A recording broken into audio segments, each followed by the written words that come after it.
नमस्कार, मैं हूं पवन त्यागी। ईडी ने अरविंद केजरीवाल को अब गिरफ्तार करने के लिए पूरा जाल बिछा दिया है और अब उन्होंने कोर्ट का रुख करते हुए कोर्ट को यह बता दिया कि हमने केजरीवाल को चार चार सम्मन दिए, लेकिन केजरीवाल ने हमारे सम्मन को ही अवैध करार दे दिया और ईडी के विरुद्ध जिस तरह की बयानबाजी की है उससे ईडी की छवि को नुकसान पहुंच रहा है। बजाय इसके कि शराब घोटाले में जो हमें पूछताछ करनी है उसमें वो जांच में सहयोग करें, वो हमारे सम्मन को ही अवैध बता रहे हैं। तो इसमें कोर्ट का रुख किया गया है। राज्य रेवेन्यू कोर्ट में ईडी के अधिकारी पहुंचे हैं। ईडी ने इस मामले में जो अपना रुख रखा है, अब यह माना जा रहा है कि केजरीवाल बुरी तरह फंस चुके हैं। जिस तरह से वो सोच रहे हैं कि हेमंत सोरेन उसको सम्मन पे सम्मन दिए जा रहे थे, 9 सम्मन के बाद भी नहीं पहुंचे, 10वें पे गिरफ्तारी हुई, तो इनको लग रहा है कुछ टाइम ऐसे ही गुजार देंगे। कभी कहेंगे कि लोकसभा के चुनाव प्रचार में जाना है, कभी कहेंगे मेरी तो मीटिंग है, कभी विपස්සना में चले जाएंगे। और ये सब देखते हुए ईडी को समझ में आ गया कि इनको जिस भी दिन गिरफ्तार करेंगे ये नाटक नौटंकी करेंगे, ये धरने प्रदर्शन करेंगे, ये पूरे देश में हल्ला काटेंगे। और इसीलिए कोर्ट का सहारा ईडी ने लिया है। ईडी को 7 तारीख दी गई है राउज एवेन्यू कोर्ट की तरफ से और कहा है कि इस मामले में हम 7 तारीख को सुनवाई करेंगे। तो अब यह माना जा रहा है कि 7 तारीख में ईडी अपने पुराने सम्मन को जो इशू किए गए हैं केजरीवाल के नाम पे, उनका सबूत रखेगी। हमने कौन सा सम्मन दिया, अब कोर्ट ही तय करेगा कि सम्मन जो दिया गया है ईडी के द्वारा वो वैध है या अवैध।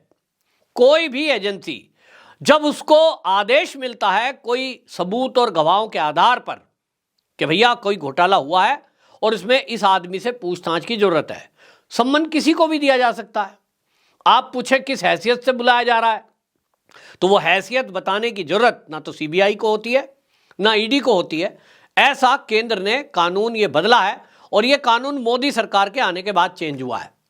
लेकिन जानते बूझते, कानून को समझते बूझते अगर कोई व्यक्ति इस तरह का सवाल खड़ा करे तो देश के अंदर एक माहौल पैदा होता है और ये लगता है लोग देशवासियों को कि हो सकता है शायद मोदी सरकार अनावश्यक रूप से परेशान ही कर रही हो।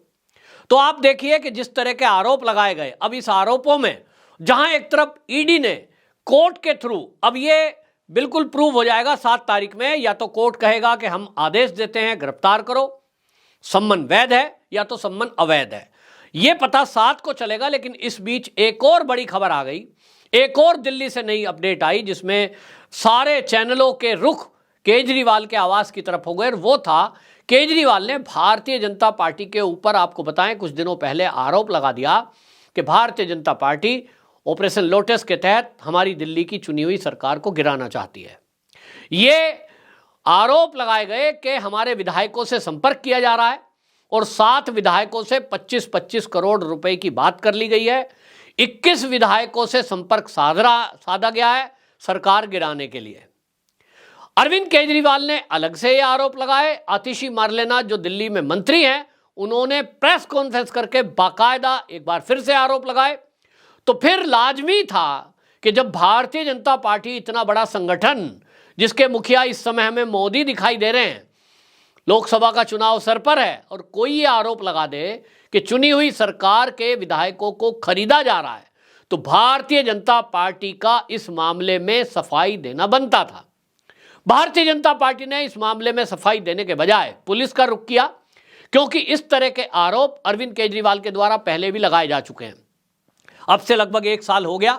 1 साल पहले अरविंद केजरीवाल की तरफ से यह कहा गया था कि हमारे विधायकों से जोड़ तोड़ के लिए ये बता दिया गया कि साहब इन्होंने जो है करोड़ों रुपया बीजेपी वालों ने ऑफर किया है और हमारे विधायकों के पास तो वो ऑडियो टेप भी है।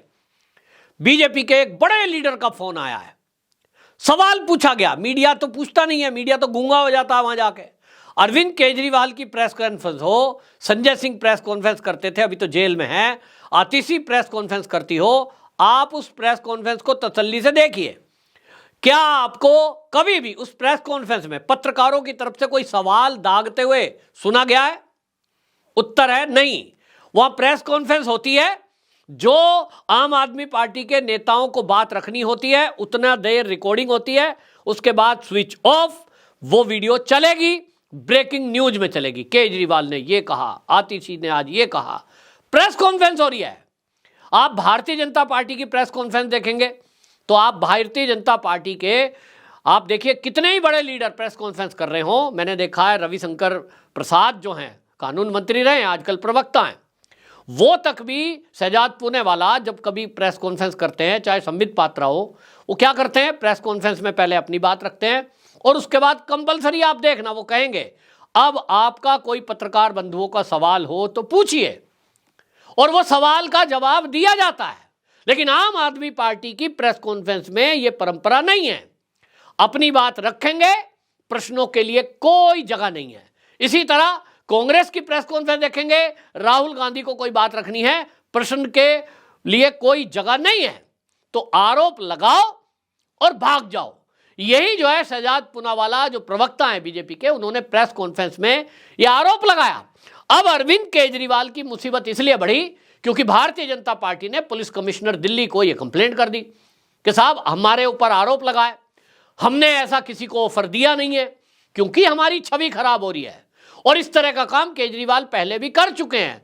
नितिन गडकरी पर आरोप लगा था, फिर उनसे माफी मांगी है लिखित में, वो फोटो है, मीडिया को दिखाया शहजाद पूनावाला ने वो वीडियो प्रेस कॉन्फ्रेंस में। स्वर्गीय अरुण जेटली पर इसी तरह आरोप लगाए थे, उनसे भी माफी मांगी लिखित में, नहीं तो मानहानि बन रही थी और कोर्ट तक में मामला था। अब भारतीय जनता पार्टी का कहना यह है कि या तो केजरीवाल फिर से एक बार जनता के सामने माफी मांगे, इस बार आतिशी मारलेना भी फंस रही है क्योंकि उन्होंने प्रेस कॉन्फ्रेंस में ये आरोप लगाए हैं, या तो वो सबूत सामने रखें।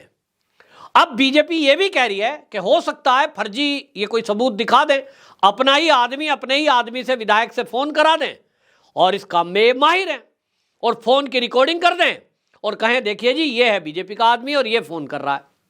भाई ऐसे थोड़ी बात बनती है। आप 25 करोड़ का आरोप लगा रहे हैं, सरकार गिराने का आरोप लगा रहे हैं, ऐसे फोन तो अपने आदमी से कोई भी करा देगा, लेकिन क्या इसके पुख्ता सबूत हैं कि भारतीय जनता पार्टी के किसी बड़े लीडर ने फोन किया?